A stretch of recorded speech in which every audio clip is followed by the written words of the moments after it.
मैया की जय। गौरी शंकर भगवान की जय। बांके बिहारी लाल की जय।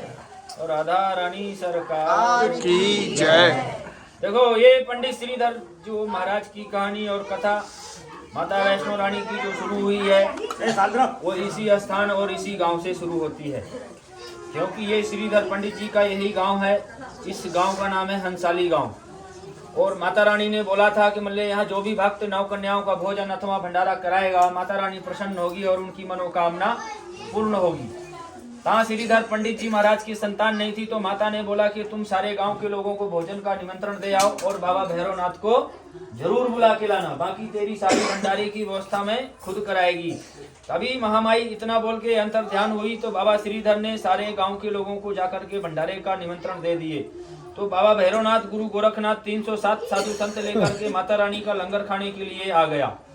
तो महामाई क्या किया कि कन्या के रूप में माता रानी प्रकट हो गई और महामाई ने खुद अपने हाथों से सारा भोजन, हलवा, पूरी, सब्जी, प्रसाद जो महामाई का भोग था माता रानी ने खुद बनाया और खुद अपने हाथों शक्ति से बना करके माता ने बोला कि गांव में जाओ, तुम छोटी छोटी 9 कन्या लेके आओ तो हम उनका पूजन करेंगे और बाद में सबको भोजन का प्रसाद भी दिया जाएगा।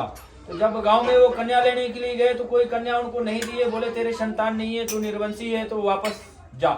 तभी वो जाकर के माता रानी का कहने पर वो वापस आ गया। तब फिर माता को सुनाया खुद, और महामाई ने खुद उनकी 9 बहनों की व्यवस्था, माता ने खुद 9 शक्तियों को बुलाया। बहनें थी काली, लक्ष्मी, सरस्वती, चामुंडा देवी, नैना देवी, ज्वाला देवी, चिंतपूर्णी, शैलपुत्री, चंडी माता, साथ में महामाया वैष्णो रानी। इन्हीं कन्याओं का बाबा ने कन्या पूजन किया। इसके बाद माता ने जो भोजन बनाया था वही भोजन सारे गांव के लोगों को और उन कन्याओं को भोजन करा दिया। लेकिन बाबा भैरवनाथ जब भंडारा नहीं खाया तो माता रानी ने उनसे पूछा कि बाबा आपने क्यों नहीं खाया, आपको क्या चाहिए? उसने बोला मेरा भोजन तो मांस और मदिरा है। तो माँ ने समझाया कि वैष्णव भंडारा है, यहाँ मांस मदिरा आपको नहीं मिलेगा, ये ब्राह्मण के घर का भंडारा है। उसने नहीं माना तो माता रानी का हाथ पकड़ा, फिर माता रानी हाथ छुड़ाई और अंतर ध्यान हो गई। फिर भैरव बाबा माँ का पीछा कर लिया तो आगे माता वैष्णो रानी, पीछे बाबा भैरवनाथ। माता रानी यहाँ से पहुंची दर्शनी दरवाजा त्रिकुट पर्वत के ऊपर, जहाँ हनुमान जी मिले। तो हनुमान जी ने बोला हे आदि शक्ति माँ, आप मेरे को बोलिए, मैं भैरवनाथ को मार देता हूँ।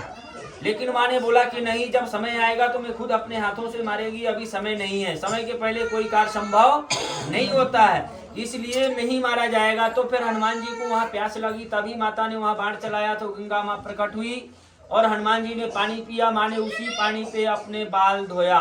ता उसको पहला नाम उसका बाण गंगा, फिर दूसरा नाम है बाल गंगा, क्योंकि पहले उसने बाण चलाया इसलिए बाण गंगा, दूसरे बाल धोया बाल गंगा।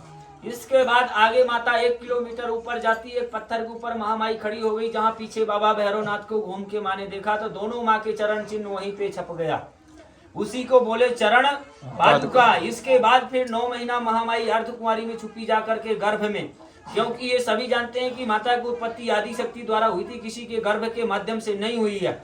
इसलिए महारानी हनुमान जी को बोला कि जैसे बालक 9 महीना गर्भ में धारण करता है, ठीक उसी प्रकार मैं भी 9 महीना यहाँ गर्भ में वास करेगी, इसको गर्भजून गुफा कही जाएगी। इसके बाद ही माता रानी पिंडी रूप में बैठी है, जहाँ काली और लक्ष्मी और सरस्वती तीनों महामाया के रूप में माँ वैष्णो स्वरूप दर्शन होते हैं।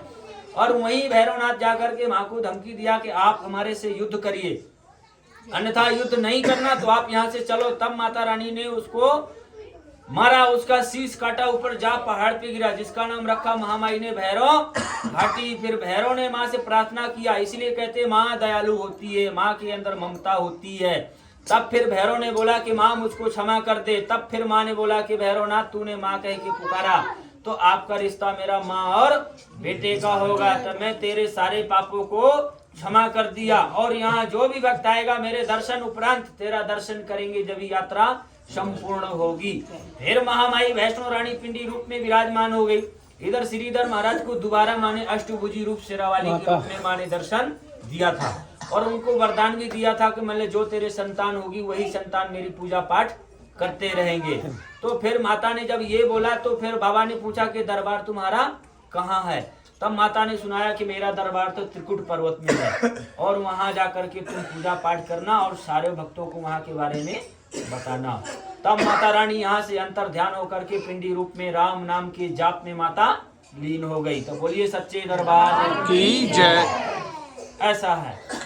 कहने का मतलब ये कि यहाँ जो 9 कन्याओं का पूजन करते हैं, भंडारा करते हैं, माता रानी प्रसन्न होती है, उनकी मनोकामनाएं पूर्ण करती है। ये है। बाकी कन्याओं की व्यवस्था यहाँ सब हो जाती है, उनकी खाने की व्यवस्था भी यहाँ सब हो जाती है। जो जैसा भक्त होगा उसकी उसी हिसाब से यहाँ व्यवस्था हो जाती है। हाँ, खाली 1 घंटा 1.5 घंटा लगता है, बाकी व्यवस्था बन जाती है। बना बनाया चाहे बना बनाया